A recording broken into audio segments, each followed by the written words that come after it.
Hello students, let's continue our chapter chemical bonding. आज का हमारा टॉपिक है फॉर्मल चार्ज। हम लोग बेसिक इंट्रोडक्शन पढ़ रहे थे इस चैप्टर की केमिकल बॉन्डिंग की। आज भी कुछ बेसिक ही डिस्कस करेंगे। इस चैप्टर के अंदर जो मेन है केमिकल बॉन्डिंग के अंदर 3 थ्योरीज हैं जहाँ से क्वेश्चन आता है। बट आज की जो बेसिक इंट्रोडक्शन है वहाँ से भी क्वेश्चन आ जाता है। बहुत ज़्यादा इम्पोर्टेंट नहीं है बट फिर भी क्वेश्चन आने के एक दो मार्क्स के क्वेश्चन आ जाते हैं। 3 थ्योरीज शुरू होएगी बाद में, उससे पहले हम बेसिक इंट्रोडक्शन और पढ़ेंगे। इसको अच्छे से समझना, ये इसमें से क्वेश्चन आ जाते हैं 1-2 मार्क्स के। फॉर्मल चार्ज है पहले, ये भी क्या है, इम्पॉर्टेंट ही है। फॉर्मल चार्ज निकालना आ जाता है किसी का। पहले मैं आपको इसका फॉर्मूला बताती हूँ। फॉर्मल चार्ज का फॉर्मूला होता है V minus L minus half S. V मतलब वैलेंस इलेक्ट्रॉन्स, L मतलब total number of lone pair electrons कितने होते हैं। L से पता चल रहा है V क्या है, किसी के वैलेंस इलेक्ट्रॉन्स, L क्या है, लोन पेयर इलेक्ट्रॉन्स, और S क्या है यहाँ पर, शेयर्ड इलेक्ट्रॉन्स। शेयर मतलब जो बॉन्ड बनाने में शेयर होंगे, यानी कि बॉन्डिंग जो इलेक्ट्रॉन्स होंगे वो। क्लियर। अब मैं आपको निकाल के दिखाती हूँ। इस फॉर्मूले में आपने वैल्यू पुट करनी है, फिर ही पता चलेगा एक्चुअल में फॉर्मल चार्ज कैसे और किस एलिमेंट का निकाला जाता है। मान लेती हूँ कोई भी एग्जांपल है, कोई मॉलिक्यूल है COCl2। ये इसको फॉस्जिन बोलते हैं, वैसे तो इसका कॉमन नेम फॉस्जिन है, कार्बोनाइल क्लोराइड होता है वैसे ये IUPAC नेम। वो भी हम आपको सिखाएंगे इसमें ऑर्गेनिक में IUPAC और कॉमन नेम में क्या फ़र्क है। एक बार डायरेक्ट याद करो फॉस्जिन, ठीक है। उसके लिए जब भी आपको फॉर्मल चार्ज निकालना है तो आपको पहले इसका स्ट्रक्चर ड्रॉ करना आना चाहिए। कार्बोनाइल कंपाउंड में COCl2 मतलब कार्बन के साथ बॉन्ड बन रहा होता है ऑक्सीजन और 2 क्लोरीन का। किस तरह से बनाते हैं, एक क्लोरीन और ऑक्सीजन। हमें पता है कार्बन टेट्रावेलेंसी है, 10th क्लास में पढ़ा है, 4 बॉन्ड बनाता है। तो एक क्लोरीन के साथ दूसरा भी क्लोरीन और तीसरा ऑक्सीजन के साथ ये डबल बॉन्ड बनाता है। ये हमें इलेक्ट्रॉन डॉट स्ट्रक्चर आप ड्रॉ करोगे तो पता चल जाएगा। मैंने कहा था क्लोरीन में 7 इलेक्ट्रॉन होते हैं वैलेंस शेल में, एक इसके साथ बॉन्ड बनाता है, एक इसके साथ ये बॉन्ड बन गया। इलेक्ट्रॉन डॉट स्ट्रक्चर पिछली वीडियो में मैंने लुईस स्ट्रक्चर बताया था, वो बनाओगे, 10th में भी सीखा है, तो इससे स्ट्रक्चर आपको बनाना आ जाएगा। इधर से भी क्लोरीन के पास 7 इलेक्ट्रॉन है, एक इसके साथ बॉन्ड बनाने में लग गया। ऑक्सीजन के पास वैलेंस शेल में कितने इलेक्ट्रॉन होते हैं, 6 वैलेंस इलेक्ट्रॉन, क्योंकि 8 होता है एटॉमिक नंबर, 2 और 6, तो 6 होते हैं। तो ये 2 इलेक्ट्रॉन कहाँ लग गए इसके, ये 2 बॉन्ड बनाने में, एक सिंगल बॉन्ड इस कार्बन के साथ, एक सिंगल बॉन्ड इस कार्बन के साथ। एक तो कार्बन का ही होगा इलेक्ट्रॉन और एक ऑक्सीजन का, इधर से भी एक कार्बन और एक ऑक्सीजन, 2 इलेक्ट्रॉन यूज हो गए। ये इलेक्ट्रॉन डॉट स्ट्रक्चर ही कह सकते हो आप इसको। पहले इसका स्ट्रक्चर बना लिया। अब कैसे होता है, जैसे मान लो ये नंबर 1 क्लोरीन नाम दे दिया, ये 2 दे दिया, ठीक है। ये 2 क्लोरीन है ना, क्योंकि 2 अलग अलग है। ऐसे निकालना आता है कि फॉर्मल चार्ज निकालो, कोई भी एटम का निकालो। मान लो ऑक्सीजन एटम का निकालना है, ठीक है, मान लो ऑक्सीजन एटम का निकालना है, तो मुझे कैसे करना है, फॉर्मूला लगाना है फॉर्मल चार्ज का, V minus L minus half S. V मतलब वैलेंस इलेक्ट्रॉन जिसका निकालना है। ऑक्सीजन में कितने वैलेंस इलेक्ट्रॉन होते हैं अभी बताया मैंने, 6, तो वैल्यू पुट करो 6। लोन पेयर इसके अंदर कितने हैं, अब आपने ये नहीं देखना लोन पेयर, पेयर नहीं देखने यहाँ पर। लोन पेयर से मतलब है नॉन बॉन्डिंग इलेक्ट्रॉन से कितने इलेक्ट्रॉन ऐसे हैं, नंबर ऑफ इलेक्ट्रॉन कितने हैं जितने बॉन्ड नहीं बना रहे, उसकी डेफिनेशन होती है लोन पेयर। लोन पेयर उन्हीं को बोलते हैं जो बॉन्ड बनाने में इन्वॉल्व नहीं होते। पेयर का मतलब तो ये हो गया ना, 2 इलेक्ट्रॉन है और एक पेयर हो गया, पेयर एक है, लेकिन हमने यहाँ पेयर नहीं गिनने, इसमें कंफ्यूज नहीं होना। Number of non bonding electron गिनने हैं, कितने बॉन्ड नहीं बना रहे हम यहाँ पर गिनेंगे। अब ऑक्सीजन में देखो 1 2 3 4, 4 इलेक्ट्रॉन ऐसे पड़े हैं जो बॉन्ड नहीं बना रहे, फालतू पड़े हैं ना, इसका मतलब ये बॉन्ड नहीं बनाए, तो 4 क्या हो गए इसके, नॉन बॉन्डिंग इलेक्ट्रॉन। एल से कंफ्यूज नहीं होना, लोन पेयर है तो 2 पेयर तो 2 ही है, राइट, लेकिन यहाँ पर लोन पेयर पुट नहीं करना, लिखने में ही एल है, लोन पेयर उसकी डेफिनेशन है, लेकिन number of non bonding electron put करने हैं। माइनस क्या होगा, half into shared electron. Shared मतलब कितने बॉन्ड बना रहे हैं, कितने बॉन्ड बना रहे हैं, देखो 1 और 1 2, 2 बॉन्ड बना रहा है। सिर्फ मैं ऑक्सीजन की बात कर रही हूँ क्योंकि मुझे फॉर्मल चार्ज ऑक्सीजन का निकालना है। हमें पता है एक बॉन्ड में कितने इलेक्ट्रॉन होते हैं, 2, बॉन्ड कितने हैं? 2, तो टोटल नंबर ऑफ इलेक्ट्रॉन कितने हो गए? 4। तो इस तरह से 4 इलेक्ट्रॉन कट करेंगे, ये इसके साथ कैंसिल होगा। 6 - 4 - 2, 6 में से 4 गए 2, 2 में से 2 गए 0, यानी फॉर्मल चार्ज ऑक्सीजन पे कितना हो गया? 0। इस तरह से निकाला जाता है। मान लो मैंने कह दिया क्लोरीन 2 पे निकालो, क्लोरीन 2 दूसरे नंबर वाली क्लोरीन पे निकालो, ये मैंने निशानी बनाने के लिए किया नंबर 1 और 2। तो मुझे कैसे करना पड़ेगा? पहले valence electron V - L - half S, valence कितने होते हैं? और क्लोरीन का तो वही रहेंगे सेम, 7 वैलेंस इलेक्ट्रॉन ही होंगे, minus lone pair of electron. कितने खाली पड़े हैं जो बॉन्ड निम्न आ रहे? 1 2 3 4 5 6, नंबर ऑफ इलेक्ट्रॉन काउंट करो 6, minus half into shared electron. Shared कितने कर रहे हैं? क्लोरीन एक ही बॉन्ड बना रहा है, एक बॉन्ड में इलेक्ट्रॉन कितने होते हैं? 2 2, ये कैंसिल हो गया, 1 आ गया। 7 - 6 - 1, 1 - 1 क्या आ गया? 0। इस पे भी फॉर्मल चार्ज कितना हो गया? 0। तो इस तरह से आपने वैल्यू निकालनी है फॉर्मल चार्ज की। ट्राई करो एग्जांपल्स कुछ भी। ओजोन का निकालो, O3 मॉलिक्यूल, उसका स्ट्रक्चर बनाओ पहले। तो इस तरह से आपको कोई भी फॉर्मूला दे देगा, कोई मॉलिक्यूल दे देगा, उसका आपको फॉर्मल चार्ज निकालना है। आई होप आपको फॉर्मल चार्ज में कोई कंफ्यूजन नहीं होगा, सिर्फ आपको इसका फॉर्मूला याद करना है, स्ट्रक्चर आना चाहिए, लुईस डॉट स्ट्रक्चर। इसीलिए कहा था कल मैंने बेसिक बताया था, 1 या 2 नंबर का क्वेश्चन इसमें से आ जाता है। Calculate the formal charge of this atom, this molecule, तो ये सब इंपॉर्टेंट है। उसके बाद जो आते हैं टॉपिक है हमारा exceptions to the octet rule. Exceptions to octet rule मैंने कल आपको बताया था, कोई भी जब हमने कोवलेंट बॉन्ड के बारे में पढ़ा था, लुईस डॉट स्ट्रक्चर के बारे में पढ़ा था, मैंने कहा था कोवलेंट बॉन्ड बनाते समय, इलेक्ट्रॉन डॉट स्ट्रक्चर बनाते समय मॉलिक्यूल क्या करते हैं? आपस में क्या करते हैं? ऑक्टेट कंप्लीट करते हैं। जैसे CH4 का मैंने बताया था, याद है आपको, कि कार्बन क्या करता है? 4 बॉन्ड इसके वैलेंस में है, 4 और शेयर कर लेता है। ऑक्टेट का मतलब होता है 8, कि अपने वैलेंस शेल में उसके अंदर 8 ऑक्टेट पूरे होते हैं, तभी बॉन्ड बनता है हमेशा, ये बात बताई थी।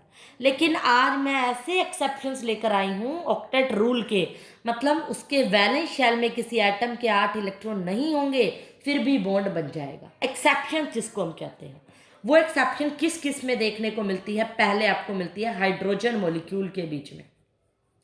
हाइड्रोजन मॉलिक्यूल, हाइड्रोजन का एटॉमिक नंबर 1 होता है, वैलेंस शेल में एक ही इलेक्ट्रॉन है। जब हाइड्रोजन हाइड्रोजन के साथ बॉन्ड बना जाता है, कोई 8 इलेक्ट्रॉन पूरे नहीं हुए, फिर भी बॉन्ड बनता है H2 मॉलिक्यूल का। तो यहाँ पर क्या हो गई? एक्सेप्शन। हीलियम में भी ऐसा ही एक्सेप्शन है। हीलियम को कई बार हम नोबल गैस में भी डाल देते हैं, तो नोबल गैसेस में भी हम कह सकते हैं, वहाँ पर हीलियम में भी क्या है? एक्सेप्शन है, कि बिना ऑक्टेट कंप्लीट किए, बिना 8 इलेक्ट्रॉन वैलेंस शेल में लाए, ये बॉन्ड बना देता है, एग्जिस्ट करता है हाइड्रोजन। तो इसीलिए इसको कहते हैं exceptions to the octet rule, कि ऑक्टेट रूल में भी क्या है? एक्सेप्शंस है। दूसरा एक्सेप्शन हमें देखने को मिलता है इनकम्प्लीट ऑक्टेट। किसका ऑक्टेट? Of central atom. ये आपके लिए नया वर्ड है, सेंट्रल एटम, बट आज से आपके लिए पुराना बना देना इसको, मीन्स इसका यूज होगा अब। +1 क्लास में हो गए, नए नए वर्ड सीखोगे अब आप। इनकम्प्लीट ऑक्टेट होगा किसका? Central atom. सेंट्रल एटम हमेशा वो होता है जो अदर एटम के साथ बॉन्ड बनाता है। जैसे मान लो मैंने कह दिया CH4, कार्बन यहाँ पर 4 हाइड्रोजन के साथ बॉन्ड बना रहा है। यहाँ पर कार्बन क्या हुआ? सेंटर वाला जो बॉन्ड बनाता है अदर एटम के साथ, तो कार्बन क्या हो गया यहाँ पे? Centre atom, right. अब कहता है कोई ऐसे एग्जाम्पल भी हैं, कुछ मॉलिक्यूल ऐसे भी हैं जिनका ऑक्टेट सेंट्रल एटम का पूरा नहीं होता, फिर भी वो एग्जिस्ट करते हैं। याद है मैंने कल एक एग्जाम्पल दिया था, इलेक्ट्रॉन डॉट स्ट्रक्चर बनाया था MgCl2 का। मैग्नीशियम का मैंने कहा था ऑक्टेट पूरा नहीं होता, Mg 8 इलेक्ट्रॉन नहीं लेता, फिर भी ऑक्टेट बनाता है, पिछली वीडियो देखो। इसी तरह के कई और एग्जाम्पल हैं, BeH2, BH3, BF3, BCl2, BeCl2। तो ये सारे ऐसे एग्जाम्पल हैं जिसमें सेंट्रल एटम, ये बोरोन, बेरिलियम, मैग्नीशियम, ऑक्टेट पूरा नहीं करता जब अपना इलेक्ट्रॉन डॉट स्ट्रक्चर बनाता है, फिर भी ये कंपाउंड एग्जिस्ट करते हैं। जैसे बेरिलियम का एटॉमिक नंबर 2 होता है, 4 होता है, वैलेंस शेल में 2 ही इलेक्ट्रॉन है इसके, बेरिलियम के, और लगे कौन है इसके साथ, क्लोरीन। क्लोरीन के वैलेंस शेल में कितने इलेक्ट्रॉन हैं, 7। जब इसका इलेक्ट्रॉन डॉट स्ट्रक्चर बनाएंगे, क्लोरीन तो अपना ऑक्टेट पूरा कर लेगा, लेकिन बेरिलियम 1, 2 और क्या करता है, बॉन्ड इसी की तरह बना लेता है, एक एक इलेक्ट्रॉन लेता है और बॉन्ड बनाएगा, एक इसके साथ एक इसके साथ। बॉन्ड के लिए एक एक इलेक्ट्रॉन तो शेयर करेगा, लेकिन 2 और 2 4 ही हुए, 8 नहीं हुए, ऑक्टेट पूरा नहीं हुआ, फिर भी एग्जिस्ट करता है ये कंपाउंड। तो इसीलिए ये क्या हुआ, एक्सेप्शन। इनकम्प्लीट मतलब पूरा नहीं हुआ। और ये भी हो सकता है कई बार सेंट्रल एटम क्या करे, ऑक्टेट से भी ज़्यादा कर ले, मतलब 8 से भी ज़्यादा इलेक्ट्रॉन ले ले, उस तरह को हम नाम देंगे expanded octet of central atom, कि सेंट्रल एटम के पास 8 से भी ज़्यादा इलेक्ट्रॉन हो, वो भी कंपाउंड एग्जिस्ट करते हैं। जैसे example PF5, SF6, IF7। PF7 का स्ट्रक्चर आप जब बनाओगे, इसके वैलेंस शेल में फॉस्फोरस के, सेंट्रल एटम की बात कर रही हूँ मैं, 10 इलेक्ट्रॉन है। सल्फर के अंदर अगर आप देखोगे तो 12 इलेक्ट्रॉन देखने को मिलेंगे। IF7 में, आयोडीन में देखोगे तो आपको 14 इलेक्ट्रॉन देखने को मिलेंगे। जैसे मैं एक स्ट्रक्चर बना भी देती हूँ PF5 का। फॉस्फोरस का अपने को पता है एटॉमिक नंबर 15 होता है, 15 है तो वैलेंस शेल में 5 इलेक्ट्रॉन है, पांचों तरफ इसके पास क्या है, फॉस्फोरस है, एक इधर एक इधर एक इधर एक इधर, 5 फ्लोरीन होगी, सॉरी। अब 5 के साथ बॉन्ड बनाना है। फ्लोरीन का एटॉमिक नंबर 2, वैलेंस शेल में कितने इलेक्ट्रॉन है इसके पास, 7। तो मैं इसको स्ट्रक्चर बना रही हूँ पहले, 6 इस तरह से होंगे और एक इधर अलग से होगा, राइट, 6 और 1। फॉस्फोरस के पास कितने हैं, 5, 1 2 3 4 5। अब देखो फ्लोरीन के पास 7 है, एक इस फॉस्फोरस से लेगा, एक इससे लेगा, एक इससे लेगा, एक इससे लेगा और एक इससे, बन गया बॉन्ड। फ्लोरीन के पास तो क्या बन गए, 8 के 8 ऑक्टेट पूरे हो गए। लेकिन बात किसकी हो रही है, सेंट्रल एटम की। फॉस्फोरस के पास 5 थे, एक इससे लेगा, एक इससे, एक इससे, एक इससे, एक इससे, बॉन्ड बनाने के लिए 5 और 5 कितने हो गए, 10 इलेक्ट्रॉन हो गए फॉस्फोरस के पास, यानी ऑक्टेट से भी ज़्यादा। यानी कि अब हम ये नहीं कह सकते बॉन्ड बनाने के लिए ऑक्टेट पूरा होना चाहिए। तो अब आप देख रहे हो, पहले केमिस्ट्री में जो कहा जाता है वो बाद में मुकर जाते हैं, मीन्स एक्सेप्शंस बहुत हैं। तो आप किसी भी रूल को फिक्स मत मान लिया करो, हाँ यही दुनिया में एक रूल है। अब तक, आज तक हम 10th क्लास तक यही पढ़ते आ रहे थे कि कोई भी बॉन्ड तब एग्जिस्ट करेगा जब वो ऑक्टेट कंप्लीट करेगा, लेकिन ऑक्टेट कम या ज़्यादा होगा तब भी बॉन्ड बन सकता है। ये बात हमने आज एक्सेप्शंस में पढ़ ली है। नेक्स्ट जो एक्सेप्शंस है वो है ओड इलेक्ट्रॉन मॉलिक्यूल्स का। फोर्थ है एक्सेप्शंस ओड इलेक्ट्रॉन मॉलिक्यूल। कुछ एटम, कुछ मॉलिक्यूल ऐसे होते हैं जिसपे ओड नंबर ऑफ इलेक्ट्रॉन्स होते हैं, इस फिर भी वो क्या कर लेते हैं, अपना कंपाउंड एग्जिस्ट करते हैं। जैसे ओड इलेक्ट्रॉन मतलब एग्जांपल है NO हो गया, नाइट्रस ऑक्साइड, नाइट्रोजन डाइऑक्साइड। इसका स्ट्रक्चर बनाओ, नाइट्रोजन में 7 वैलेंस इलेक्ट्रॉन है, अगर मैं 7 एटॉमिक नंबर है, 5 वैलेंस इलेक्ट्रॉन है। अगर मैं इसका स्ट्रक्चर बनाऊं NO का, इस तरह से बनेगा। ये अब आपको आ जाने चाहिए, इलेक्ट्रॉन और स्ट्रक्चर ही बना रही हूँ। 5 होते हैं जिसमें से 2 यूज हो गया डबल बॉन्ड में, एक इसमें एक इसमें। इसी तरह ऑक्सीजन के 6 होते हैं, एक इधर यूज हो गया, एक इधर, 4 बच गए। तो ऐसा स्ट्रक्चर होगा। सेंट्रल एटम के पास क्या है, ओड इलेक्ट्रॉन होने के बावजूद भी क्या है, इसके अंदर क्या है, बॉन्ड एग्जिस्ट करता है। इसके अंदर देखो कितने हैं, 3 इलेक्ट्रॉन। जब नाइट्रोजन डाइऑक्साइड का बनाओगे आप स्ट्रक्चर, तो नाइट्रोजन के पास आपको ओड इलेक्ट्रॉन देखने को मिलेंगे। तो वहाँ पर क्या है, इसका मतलब 1 है, 1 इलेक्ट्रॉन मतलब ओड है, तब भी ये कंपाउंड एग्जिस्ट करता है। तो ऐसा कोई हार्ड एंड फास्ट रूल नहीं है कि ओड नंबर नहीं, कि इवन नंबर ऑफ इलेक्ट्रॉन होंगे तभी कंपाउंड एग्जिस्ट करेगा। तो ये भी एक्सेप्शन हो गए। ये सब थे एक्सेप्शंस। नेक्स्ट एक्सेप्शंस जो है, कुछ ऐसे कंपाउंड होते हैं जो कि ऑक्टेट रूल बेस्ड होता है, केमिकल। हमने ये पढ़ा है कि जो ऑक्टेट रूल है वो केमिकल इनर्टनेस पे बेस होता है, नोबल गैसेस की।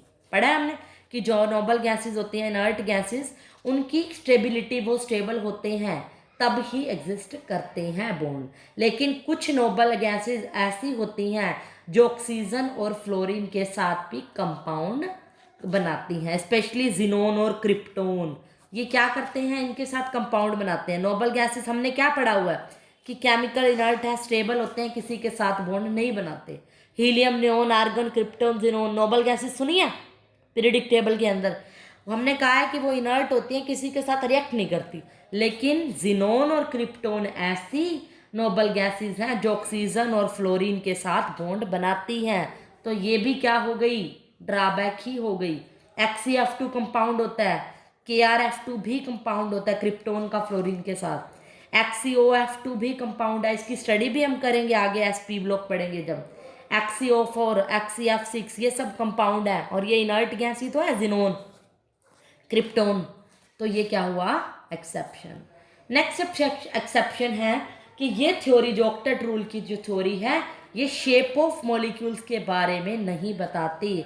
इससे सिर्फ हमें स्ट्रक्चर तो पता चलता है, लेकिन शेप का पता नहीं चलता।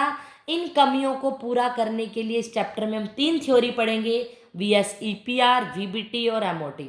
उसके बारे में मैं आपको बाद में बताऊंगी कि हम कैसे किसी मॉलिक्यूल की शेप के बारे में भी बता सकते हैं। और ये क्या नहीं बताता, लास्ट इसकी ड्रॉबैक है रिलेटिव स्टेबिलिटी के बारे में।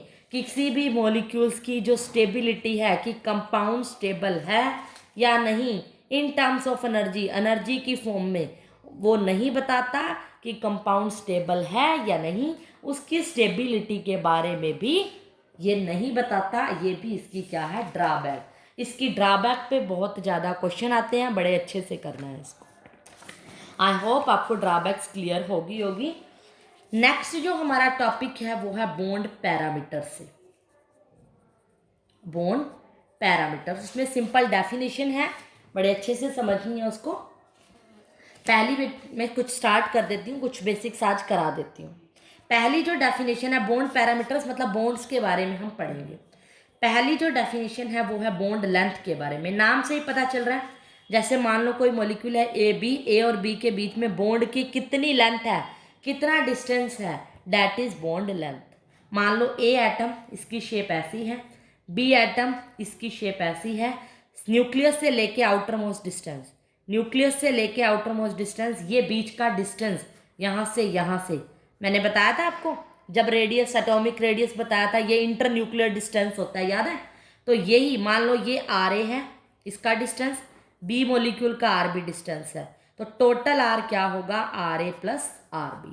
तो यही क्या होती है, बॉन्ड लेंथ। किसी एटम के equilibrium distance between the centre of the nuclei of two bonded atoms. दो एटम जब बॉन्ड बना रहे हैं, उनके सेंटर ऑफ न्यूक्लियाई के बीच का डिस्टेंस क्या होता है, बॉन्ड लेंथ। इसी के मैंने आपको वैन डर वाल रेडियस, कोवेलेंट रेडियस, ये सब 3rd यूनिट में बता चुकी हूँ। तो आपको बॉन्ड लेंथ एक उसी से मिलती जुलती ही है। उसके बाद कई बार क्वेश्चन पूछ लेता है फैक्टर्स अफेक्टिंग बॉन्ड लेंथ, कि बॉन्ड लेंथ किन किन बातों पे डिपेंड करती है। BL लिख रही हूँ मैं शॉर्ट में। पहला डिपेंड करती है बॉन्ड मल्टीप्लिसिटी पे। ये बातें बहुत काम आएंगी आपकी आगे वाले चैप्टर में, कई बार डायरेक्ट क्वेश्चन भी पूछ लेता है उस पर। बॉन्ड मल्टीप्लिसिटी, कि मल्टीपल बॉन्ड का मतलब होता है सिंगल के अलावा अगर कोई एटम डबल बॉन्ड बना रहा है, ट्रिपल बॉन्ड बना रहा है, तो उसको हम कहते हैं मल्टीपल बॉन्ड। जैसे अगर हम कार्बन की बात करें तो कार्बन और कार्बन में ट्रिपल बॉन्ड होता है, कार्बन कार्बन में सिंगल भी होता है, कार्बन में डबल भी, कैसे भी हो सकता है। अगर ये सिंगल को छोड़ के डबल और ट्रिपल बॉन्ड क्या होंगे, मल्टीप्लिसिटी, कि अगर कोई एटम डबल या ट्रिपल बॉन्ड बना रहा है तो वो क्या होगा, मल्टीपल बॉन्ड बनाता है। ये कह रहा है कि बॉन्ड लेंथ कैसे डिपेंड करती है। अब मान लो कार्बन और कार्बन के बीच एक सिंगल बॉन्ड है, सिंगल धागा है, मान लिया 10 एंगस्ट्रॉम इसका डिस्टेंस है, बॉन्ड लेंथ है। बॉन्ड लेंथ ही होगी ना इसका डिस्टेंस। अभी मैंने बताया बॉन्ड पैरामीटर की पहली डेफिनेशन बॉन्ड लेंथ। तो ये डिस्टेंस 10 एंगस्ट्रॉम है। अब मैंने इसी को क्या कर दिया, फोल्ड कर दिया। मतलब मान लो कोई धागा है आपके पास 10 मीटर का, उसको आपने फोल्ड कर दिया तो वो 5-5 मीटर के दो बनेंगे, इधर भी 5 और इधर भी 5। इसी तरह कार्बन और कार्बन के बीच में भी क्या होता है, बॉन्ड लेंथ। जब ज़्यादा बॉन्ड बनते हैं, डबल या ट्रिपल बॉन्ड, तो यही बॉन्ड क्या होता है, छोटा हो जाता है, इसको भी फोल्ड कर देते हैं।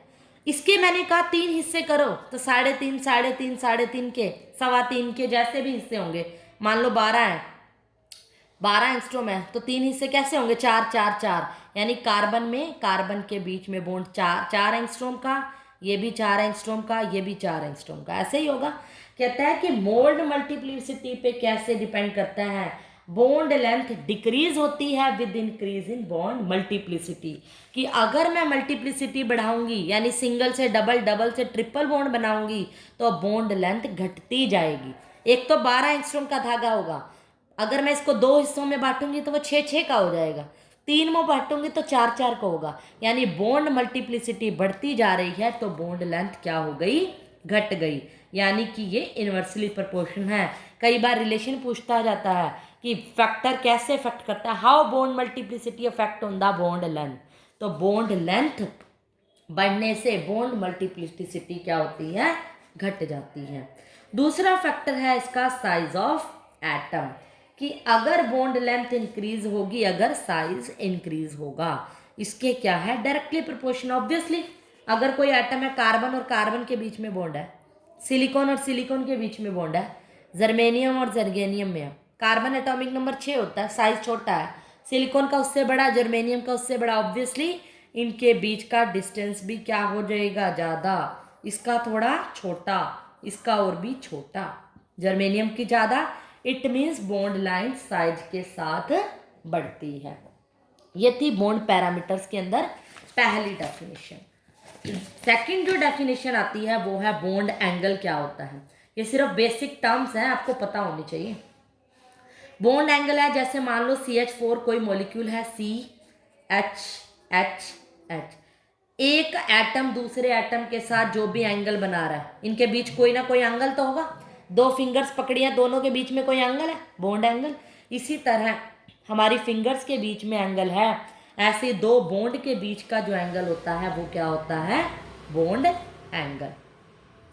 इसी के अंदर नेक्स्ट जो टर्म है बॉन्ड एंथैल्पी है। नाम से ही पता चल रही है बॉन्ड एंथैल्पी, एंथैल्पी मतलब एनर्जी। जब किसी बॉन्ड को ब्रेक करना है, मान लो मुझे ये बॉन्ड तोड़ना है, उस टाइम पे जो एनर्जी लगेगी ये भी बॉन्ड को तोड़ने के लिए, वो एनर्जी क्या होगी, बॉन्ड एंथैल्पी। नाम से ही पता चल रही हैं ये बातें, छोटी छोटी डेफिनेशन है, इसके फैक्टर्स भी हैं हमारे सिलेबस में कि एनर्जी किस पे डिपेंड करती है, आप खुद से ही समझ जाओगे अगर डेफिनेशन क्लियर हो गई तो। पहला फैक्टर है इसका साइज ऑफ बॉन्डेड एटम्स, कि बॉन्डेड एटम की साइज पे डिपेंड कर रहा है। अब सोच कर देखो, मैंने ए बी के बीच में एक धागा ऐसे बांधा, बॉन्ड है, धागा समझ लो, या एक मैंने क्या दिया, इस तरह से डबल बना दिया, एक मैंने धागे को ऐसे बांध दिया। अब ये बात कंफ्यूज नहीं होनी, अगर ये 12 मीटर का है तो ये कितने के होंगे, 6 मीटर के होंगे, और ये कितने के होंगे, 4 के होंगे, ऑब्वियसली होंगे।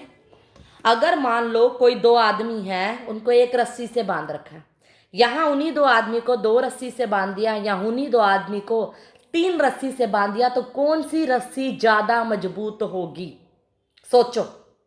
रस्सियाँ ही है, यहाँ पर 2 एटम को बॉन्ड से बांध रखा है, एक सिंगल बॉन्ड से बंधा है, एक डबल से, एक ट्रिपल से। 2 आदमियों को एक सिंगल रस्सी से बांध दिया, एक डबल से, और तीसरी ट्रिपल रस्सी से। ज़्यादा स्ट्रोंग रस्सी कौन सी होगी, ट्रिपल, क्योंकि लेंथ तो सबकी बराबर ही है। देखो 12 की 12 की 12 की, रस्सी एक ही वही है, एक को फोल्ड करके बांधो, एक रस्सी सीधी बांधो, 3 रस्सियों से बंधा हुई है तो वो मजबूत होगी ज़्यादा। मजबूत रस्सी को तोड़ने के लिए एनर्जी भी ज़्यादा चाहिए, ज़्यादा लोग आने चाहिए। तो ऐसे ही बॉन्ड है साइज ऑफ बॉन्डेड एटम, कि बॉन्डेड एटम का साइज जितना ज़्यादा छोटा होगा बॉन्ड उतना ज़्यादा क्या होगा, स्ट्रोंगर। यहाँ बॉन्डेड एटम का साइज छोटा हो रहा है, देखो वहाँ 12 का था, वहाँ 4 का हो गया, यानी size of bonded atom is inversely proportional to क्या होगा, बॉन्ड डिसोसिएशन एंथैल्पी या बॉन्ड एंथैल्पी। अगर साइज छोटा है तो स्ट्रोंग ज़्यादा होगा, मजबूत ज़्यादा होगा, और तोड़ने के लिए एनर्जी भी क्या होगी, ज़्यादा लगेगी, क्योंकि छोटा सा है, आपस में बहुत जकड़े हुए हैं, बहुत जोर से पकड़ा हुआ है इन्होंने, छोटे हैं चाहे पर क्या है, खोटे हैं, छोटा है पर खोटा है, क्योंकि मजबूत है, ट्रिपल बॉन्ड से जुड़ा हुआ है, स्ट्रोंग है, एनर्जी भी ज़्यादा चाहिए तोड़ने के लिए। इसीलिए कहते हैं बॉन्ड डिसोसिएशन एंथैल्पी और बॉन्ड एंथैल्पी एक ही चीज़ है, बॉन्ड को तोड़ने के लिए एनर्जी क्या होगी, ज़्यादा, साइज छोटा तो एंथैल्पी ज़्यादा, इसीलिए क्या होंगे, इन्वर्सली प्रोपोर्शनल। लेंथ पे कैसे डिपेंड करेंगे, अब सोचो, बॉन्ड लेंथ, अगर किसी की छोटी लेंथ है, मान लो ये और ये है, ये और ये है, अगर ये छोटी है ये बड़ी है, तो बॉन्ड एंथैल्पी की वैल्यू कैसी होगी? बॉन्ड छोटा है तो अभी बताया मैंने स्ट्रोंग होगा, स्ट्रोंग होगा तो एनर्जी ज़्यादा, तो बॉन्ड लेंथ भी क्या होगी? Inversely proportional. अगर कोई बॉन्ड लेंथ मतलब साइज छोटा ही आ गया एक तरह से, ये लेंथ छोटी है ये बड़ी है, इसको तोड़ने के लिए आपस में बहुत स्ट्रोंग है, ये तोड़ने के लिए एनर्जी बहुत ज़्यादा तो लगानी पड़ेगी। ये दूर है, इसकी बॉन्ड स्ट्रेंथ क्या है? कम है, कच्चा धागा है। एक एक रस्सी थी, मैंने ऐसे टाइट पकड़ी हुई, एक उसको खींचती गई इलास्टिकल होगी, वो टूटता गया। रस्सी को, रबड़ को खींचते जाओगे, पतली होती जाएगी, बड़ी होती जाएगी, जितनी दिखने में बड़ी है, पर यहाँ पर क्या है? बड़ी है तो कम, वीक कम ज़्यादा है, स्ट्रोंग कम है, रस्सी वही है, उसी को मैंने खींच दिया। ये कंफ्यूज नहीं होना। यहाँ पर क्या थी? उसी रस्सी की लेंथ क्या है? 3 गुना में बट गई। रस्सी की लेंथ बराबर थी, 12 ही थी, इधर भी 12 इधर भी 12, लेकिन मजबूती से बांधी गई थी, गांठें गई लगा दी यहाँ पे। लेकिन उसी रस्सी को जब लंबा करके खींच के पतला कर दिया तो उसकी ताकत खत्म हो गई, बॉन्ड स्ट्रेंथ खत्म हो गई। तो जितनी ज़्यादा बॉन्ड लेंथ होगी उतनी एनर्जी कम लगेगी। इसको तोड़ने बड़ा आसान हो जाएगा, कच्चा धागा है अब ये, यहाँ पर तोड़ने के लिए एनर्जी ज़्यादा चाहिए, इसीलिए बॉन्ड लेंथ और बॉन्ड एंथैल्पी क्या होंगे? Inversely proportional. लास्ट डेफिनेशन आती है बॉन्ड पैरामीटर में, बॉन्ड ऑर्डर। इसकी डेफिनेशन है number of bonds between 2 atoms in A molecule. किसी भी मॉलिक्यूल के अंदर 2 एटम के बीच में कितने बॉन्ड हैं? जैसे हाइड्रोजन H2 में एक और एक ये बॉन्ड कितने हैं? काउंट करो, देखो 2 डॉट मतलब बॉन्ड कितने हैं? बॉन्ड तो एक ही है, जितने बॉन्ड होंगे वही उसका बॉन्ड ऑर्डर होगा, 1। अब नाइट्रोजन है, नाइट्रोजन में आप देखोगे इस तरह से ट्रिपल बॉन्ड बनते हैं, कितने बॉन्ड है? 3, तो बॉन्ड ऑर्डर क्या होगा? 3। ऑक्सीजन और ऑक्सीजन O2 मॉलिक्यूल में बॉन्ड कितने बनते हैं? आपस में 2 बॉन्ड बनते हैं। अगर इसका इलेक्ट्रॉन और स्ट्रक्चर बनाओगे ना, अपने आप बॉन्ड गिनने आ जाएंगे, तो इसके बॉन्ड ऑर्डर क्या होगा? 2। तो ये सब क्या थी इसके पैरामीटर्स की डेफिनेशन। तो आज के लिए सिर्फ इतना ही, बेसिक इंट्रोडक्शन हमने करनी है। उसके बाद अभी भी थोड़ी सी बेसिक रह गई है रेजोनेंस और पोलैरिटी के बारे में, ताकि अगला चैप्टर ये हो अच्छे से क्लियर हो, वो हम करेंगे नेक्स्ट लेक्चर में। इतना आज के लिए, इतना ही।